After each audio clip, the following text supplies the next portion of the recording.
Maayong adlaw mga bata. Ako di ay si Teacher Sara. Ako ang mag-uban sa inyo karong adlaw para sa School on the Air program ng Light FM Radio Medina. Andam na ba kamo mga bata? Aniana ta sa ikatlong markahan sa ikaunom nga simana. Ang atong paghisgutan karong adlaw ay bahin sa enerhiya, kahayag, kainit o kuryente. Alright mga bata, kung andam na, uka ba ang inyong module sa Hibaloa kini? Alright, pagkahuman kini nga module, kita makakaton sa mga musunod. Una, maulagway ang mahitabo kung ang kahayag maigo sa prism. Ikaduha, mahulagway ang mahitabo sa usa ka butang kung maigo sa kahayag. Ikatulo, maila ang mga tinubdan sa kainit ug ang epekto ngadto sa mga butang. Ug ang ikaupat, mahulagway ang epekto sa kuryente ngadto sa usa ka butang. So excited na ba kamo mga bata? Very good. Ako sab, excited para sa atong bagong leksyon. Hisgutan ta mga bata. Ini nga buluhaton, maghisgot kung unsa ang mahitabo kung ang kahayag moigo sa prism. Ang beam of light gikan sa flashlight moigo sa prism, mupasulod nga pakurba. Gitawag kini nga beams or refract. O mubahin-bahin ang beam of light sa daghan nga mga beam of light. Kini makita sa laing-laing nga mga color sama sa pula, kahil, dilaw, verde, asol, indigo, ug violet. Ang tawag niini spectrum. Alright, mga bata, nasabtan? Very good. Sa gawas ng buluhaton mga bata, basaha ang mga pahayag ug kumplituha pinaagi sa pagpili sa hustong tubag nga anaa sa sulod sa kahon. Isulat kini sa inyong activity notebook. Una nga pangutana, ang blank usa ka pagliko sa kahayag kun mopasulod sa prism. Unsay tubag mga bata? Very good. Mao ang bend or refract. Kaduha nga pangutana, ang blank sa mga color nga mahitabo kung ang kahayag moigo sa prism. Very good. Pagkabahin-bahin.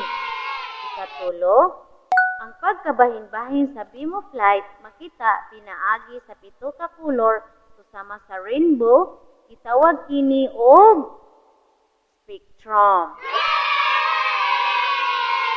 Alright, kasubli ang mga bata, ato ang nahibaluan nga ang sidlak sa adlaw nga moigo sa prism makabahin-bahin sa mga color.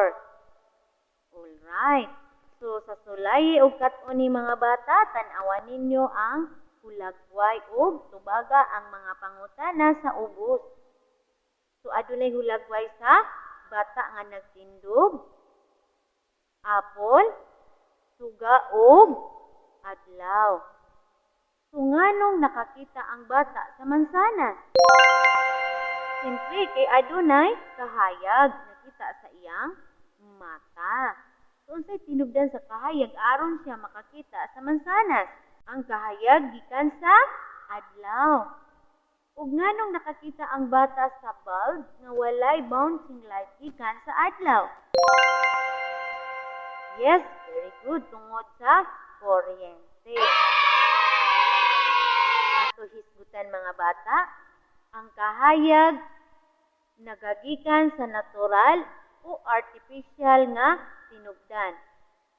Luminous object, mga butang nga makahatag og kahayag sa atong palibot sama sa adlaw, bulb, kilat, aninipot, kalayo ug uban pa.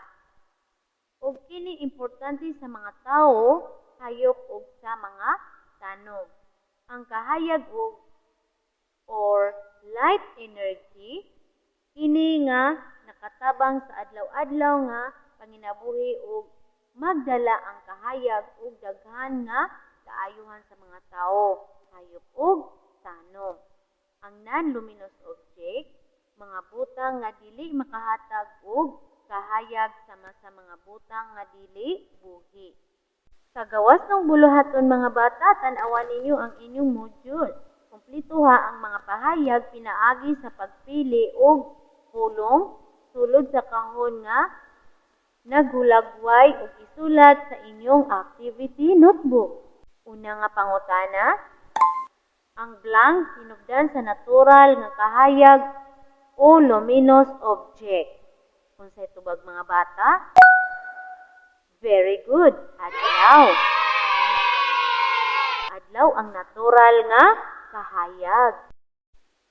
Ikaduha, kung maigo ang iyang kahayag sa usa ka blank, makita.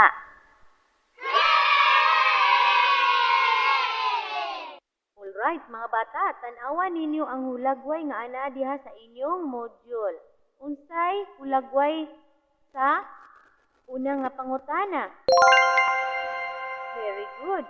Adlaw. Hulagway sa adlaw. Ikaduha. Unsa nga hulagway ang ana sa ikaduha? Very good. Kalayo. Ang kalayo aduna say kahayag. Ang ikatulo, ilao, kandila. Adunay kahayag ang kandila. So, sakto tanan ang inyong tubag. So, ato pagpagan ang atong kaugalingon. Kasulayi o katuni, tanawa ang hulagway. Tubaga ang mga pangutana o isulat sa inyong activity notebook. Unsa nga hulagway ang inyong nakita sa module mga bata? Yes, very good. Mao ang duha ka bata nga nagdula sa barko nga papel. O gihimo nga papel nga barko. So, unsay gibuhat sa mga bata? Yes, nagdula ang mga bata. Sabihan ako nga pangutana mga bata. Kung magdula sila sa dagat tibuok adlaw, unsa ang epekto sa kainit nga gikan sa sidlak sa adlaw? Yes, very good. Masunog ang ilang panit o magka-sunburn. Dunay kainit nga makahatag og kaayuhan o beneficial effect. Ug adunay kainit nga makahatag og kadaot o harmful effect. Kini nga buluhaton magpahibalo sa epekto sa kainit ngadto sa tawo, hayop ug mga tanom. Galamiton mga hulagway nga nagpakita og gawi sa paggamit og kainit. Mao kini ang mga pamaagi mga bata. Ang una nato nga pamaagi, tan-awa ang mga retrato sa ubos. Alright mga bata, dunay mga retrato diha nga tulo ka buok. So ilha ang mga tinubdan sa kainit ug ihulagway ang epekto nga naihatag sa tinubdan sa kainit sa matag retrato. Isulat kini sa inyong activity notebook. So ang hulagway na una, mao ang babae nga naghayhay sa mga nilabhan. So, sa tinubdan sa kainit? Adlaw, very good. So, sa epekto sa kainit sa adlaw ngadto sa hinayhay?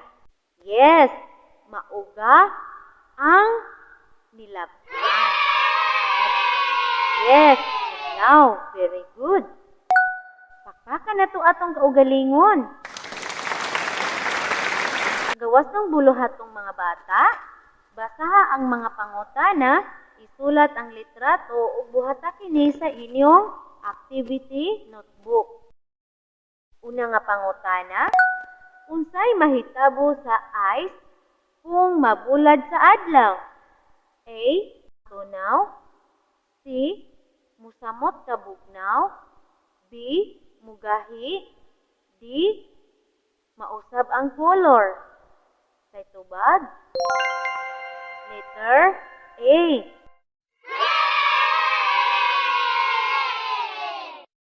Kaduha nga pangutana. Unsa kaha ang mahitabo kung magpundo ka sa dagat tibuok adlaw nga walay proteksyon? A. Mabuta ka. B. Mahimo kang himsog og abtik. Letter C. Magka-sunburn ka. D. Kusog ka mudagan. Unsay tubag?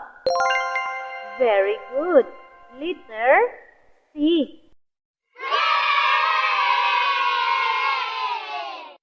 So ato sulay o katunan. Una, tan-awa ang mga butang nga anaa sa sulod sa classroom o sa inyong balay. Tungod kay wala man tay face to face, tan-awa ninyo ang inyong ibot sa sulod sa inyong balay. Unsa ang mga butang nga muandar gamit ang kuryente? Sama sa refrigerator, computer, TV, radyo, ug uban pa. Katulo, unsaon pagpaandar sa computer gamit ang kuryente? Very good. Connect sa kuryente aron maka-under ang computer. So ato hisgutan mga bata, ang electrical nga enerhiya namugna gikan sa paspas nga mga paglihok sa mga electrons subay sa wires ug uban pang mga conductors. Ang electrical nga enerhiya gimugna sa dry cell o baterya, generator, wind turbine, solar cells, hydroelectric plants, geothermal plants, ug uban pa.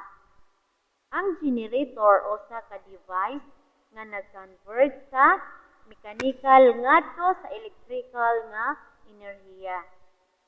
Ang electrical nga enerhiya adunay daghan nga mga gamit.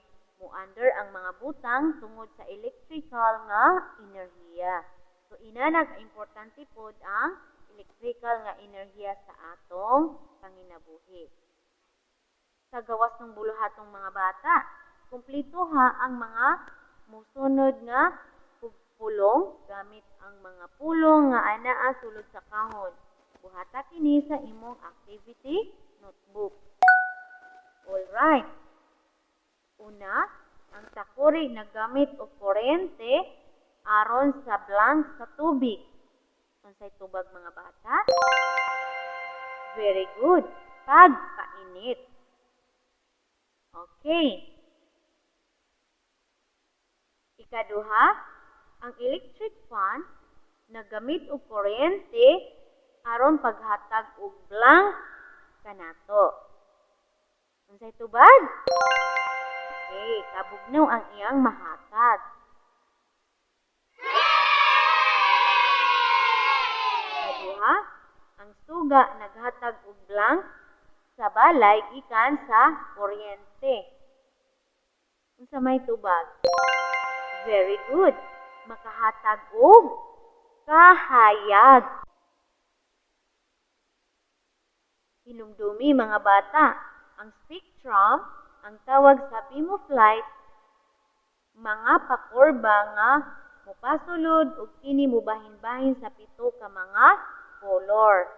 Atong makita ang mga butang kung mubanda reflect of light gikan sa tinubdan sa kahayag nga moigo sa usa ka butang o kahayag mubanda aron mohatod sa atong mga mata.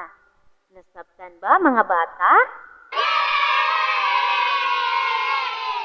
Aba mo'y mga pangutana. Kung wala na'y pangutana mga bata, Kuhaan ninyo ang inyong papel ug tubaga ang mga pangutana. Andam na ba kamo? Very good. Kung andam na, ang una na ko nga pangutana, ang musunod nga mga butang muhatag og kainit. Asa ang walay labot ni ini? Siya. A. Adlaw. B. Tube. C. Ice candy. D. Firewood.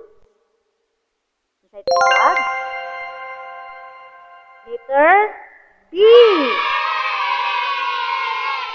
Sa duha nga pangutana, unsay mahitabo kung ang kahayag musulod sa prism? A. Rainbow. B. Spectrum. C. Beam of light. D. Bend or refract. Letter D. Bend or refract. Ikatulong, asa sa mga butang ang muhatag o kahayag? A. Lamesa. B. Tubig. C. Dahon. D. Kandila. Tubag? Letter D. Kandila. Very good. Number 4. Unsa ang epekto sa adlaw ngadto sa mga butang? A. Makabasa sa nilabhan. B. Makagisi sa mga butang. C. Makahugaw sa mga butang. D. Makauga sa hinayhay nga sinina. Unsay tubag? Letter D.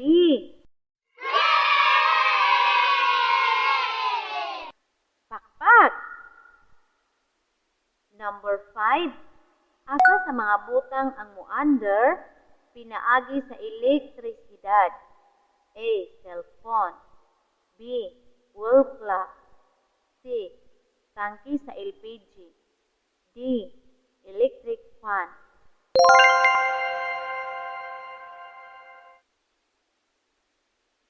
Ang tubag, letter D.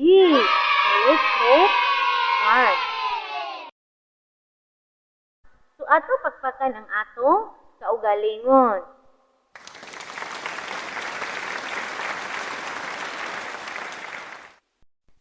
Nasabtan ba mga bata? Ano pa mo'y mga pangutana? Kung wala na, tinhirata ko itong mga bata. Daghang salamat sa pagpaminaw.